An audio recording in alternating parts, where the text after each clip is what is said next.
Bismillahirrahmanirrahim. Assalamualaikum warahmatullahi wabarakatuh. Halo, selamat pagi anak-anak soleh. Bertemu lagi dengan pembelajaran ibu, pembelajaran tematik ya. Nah, hari ini kita masih belajar di tema 2 ya, bermain di lingkunganku, subtema 1, pertemuan ketiga. Nah, sebelum memulai pembelajaran, coba kalian membaca doa terlebih dahulu ya, supaya kita semuanya diberikan kemudahan oleh Allah. Amin. Nah, sudah siapkan untuk mulai belajar? Coba sekarang kalian buka buku temanya halaman 41. Kita belajar mengenai aturan ya. Aturan itu apa sih?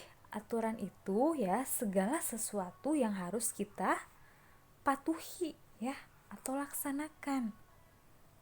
Nah, di dalam bermain juga selalu ada aturannya ya anak-anak. Setiap aturan dalam permainan harus dipatuhi. Ketika bermain juga kita tidak boleh curang.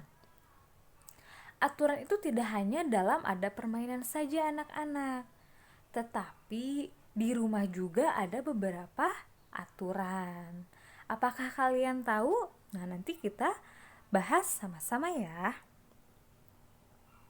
Nah, aturan juga ada di mana-mana anak-anak ya. Aturan itu berlaku di rumah, di sekolah, di masyarakat. Aturan itu berguna untuk mengatur kehidupan. Nah, kalau aturan di rumah kira-kira wajib ditaati oleh siapa ya? Nah, kalau aturan di rumah itu wajib ditaati oleh semua anggota keluarga ya. Jadi tidak hanya ibu, ayah, atau anak, tapi semua anggota keluarga itu harus atau wajib mengikuti aturan yang ada di rumah ya. Nah, kemudian nih, aturan dalam bermain juga wajib ditaati oleh semua anggota yang ikut dalam permainan ya. Jadi misalnya kalau kita sedang bermain ya, kita itu harus mentaati aturan dalam bermain ya, semuanya harus ikuti ya. Tidak hanya untuk beberapa orang, tapi wajib untuk semuanya. Apa sih yang akan terjadi kalau kita tidak mematuhi aturan? Nah, apa ya kira-kira? Nah, manfaat aturan. Ya, manfaat aturan itu yang pertama, hidup kita menjadi lebih disiplin. Ya. Kemudian, hidup menjadi lebih tenang. Yang ketiga, terwujudnya kehidupan yang aman, damai, serta sejahtera. Coba nih, kalau tidak ada aturan, ibu guru kasih contoh. Misalnya gini, ada orang yang masuk ke rumah kita, atau misalnya disebut saja maling gitu, atau pencuri. Nah, karena tidak ada aturan, maling atau pencuri itu bisa saja mengambil seenaknya barang yang ada di rumah kita. Nah, ya, kalau ada aturan, pencuri itu akan terkena hukuman. Ya, kalau mencuri di rumah atau di mana saja. Ya, itulah manfaatnya aturan, supaya kehidupan aman, damai, serta sejahtera. Ya. Kemudian kita juga mempunyai sikap untuk bertanggung jawab ya. Kalau ada aturan ya itu fungsinya ya, supaya kita juga melatih untuk bertanggung jawab. Nah, kemudian nih, di bawah ini adalah beberapa aturan yang ada di rumah Beni. Nah, pasti di rumah kalian juga ya ada aturan-aturannya. Nah, ini contohnya ya, contoh aturan di rumah Beni. Nah, aturan di rumahku.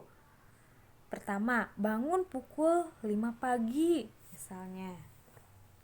Nah, kemudian setelah bangun harus merapikan tempat tidur. Kemudian selalu meminta izin apabila akan pergi gitu. Jadi tidak boleh pergi begitu saja ya.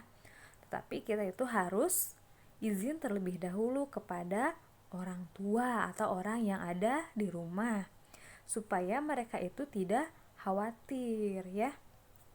Kemudian, dalam bermain tidak boleh lupa waktu. Nah, misalnya nih, main dari pagi sampai malam, nah itu nggak boleh ya. Itu kalian mainnya sudah sampai lupa waktu, apalagi apa sih itu kan tidak boleh ya. Kalau anak-anak itu kalau main ya harus misalnya nih dari pagi nyampe jam 10 atau 11 misalnya baru harus istirahat. Nah, mungkin ya aturan di rumah setiap orang itu pasti berbeda-beda ya. Nah, kemudian setelah makan membersihkan meja dan mencuci piring. Nah, jadi setiap orang kalau sudah makan ya berarti harus merapikan atau membereskan kembali. Kemudian sore hari membantu pekerjaan orang tua.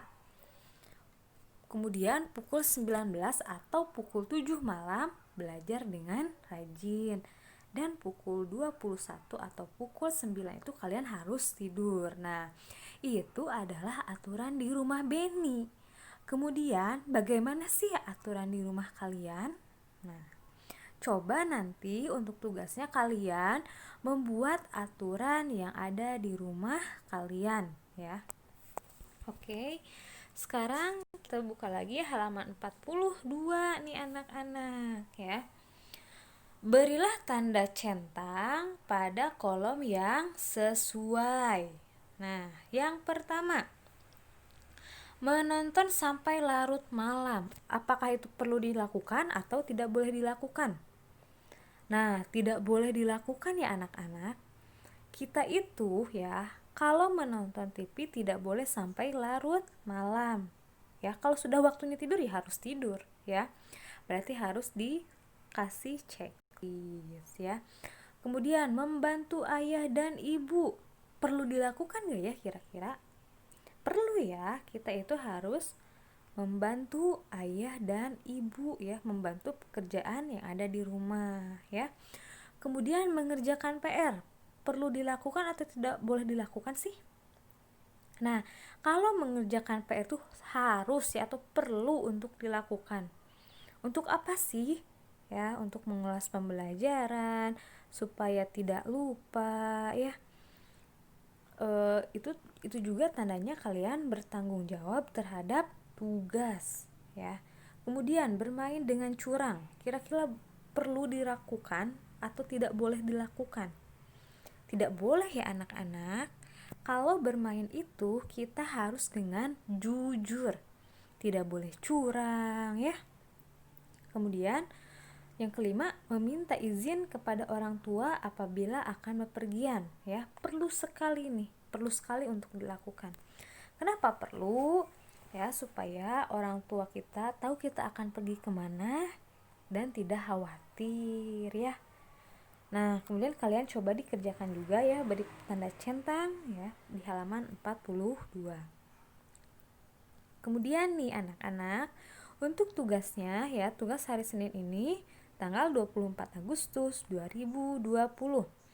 Yang pertama, ya cuma satu aja sih. Kalian harus membuat aturan yang ada di rumah masing-masing. Seperti contoh yang ada di rumah Beni ya, yang tadi yang 8 poin itu yang kita bahas. Nah, kemudian kalian bikin tugasnya di buku tulis kalian ya. Buat di buku tulis kalian boleh lebih dari berapa juga ya, bebas terserah kalian mau berapa.